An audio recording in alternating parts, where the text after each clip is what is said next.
सीमा पर तैनात 26 जवानों से भरी जो बस लद्दाख की खाई में गिरी, उसने पटना के पालीगंज के लाल रामानुज कुमार को भी ले लिया। कुछ दिन पहले ही रामानुज अपनी बहन की शादी में शामिल होकर लौटे थे। बता दें कि लद्दाख के तुर्तुक सेक्टर में हुई इस दुर्घटना में अब तक भारतीय सेना के 7 जवानों की जान चली गई है, जबकि अन्य गंभीर रूप से घायल हैं। सेना के प्रवक्ता के मुताबिक 26 सैनिकों का एक दल प्रतापपुर में ट्रांजिट कैंप से हनीप सब सेक्टर में एक अग्रिम स्थान की ओर बढ़ रहा था। सुबह लगभग 9 बजे थोइस से लगभग 25 किलोमीटर दूर वाहन सड़क से फिसलकर लगभग 50 से 60 फीट नीचे श्योक नदी में जाकर गिरा।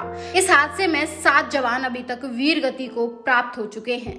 तुर्तुक सेक्टर में हुई इस हादसे में पालीगंज के रामानुज की भी जान चली गई। रामानुज के बारे में जब ये खबर पालीगंज के परियों गांव में पहुंची तो पूरे गांव में मातम छा गया। ये वहां रहने वाले लल्लन यादव के बेटे थे। रामानुज की शहादत की जानकारी जब गांव वालों को मिली तो हर किसी की जुबान पर यही था कि देश की खातिर सीमा पर तैनात बेटा आज वीर गति को प्राप्त हो गया।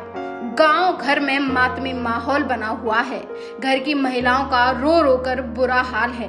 अब गांव के लोग शहीद बेटे के पार्थिव शरीर के इंतजार में हैं। ग्रामीणों का कहना है कि 1 महीने पहले ही रामानुज अपनी बहन की शादी में छुट्टी पर घर आए थे और 26 अप्रैल को वो अपनी ड्यूटी पर वापस लौट गए थे।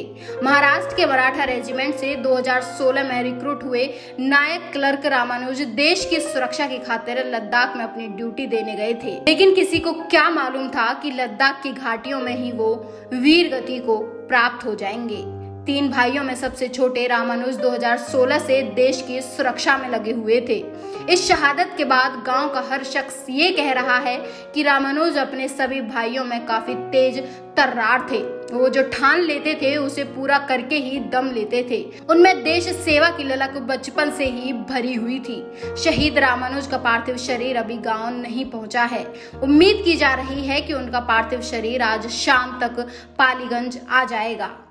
जय हिंद, जय भारत। अगर आप ये वीडियो YouTube पर देख रहे हैं तो हमारे चैनल को सब्सक्राइब कर बेल आइकन दबाना ना भूलें। अगर आप हमारी वीडियो को Facebook पर देख रहे हैं तो हमारे पेज को फॉलो और लाइक करना ना भूलें।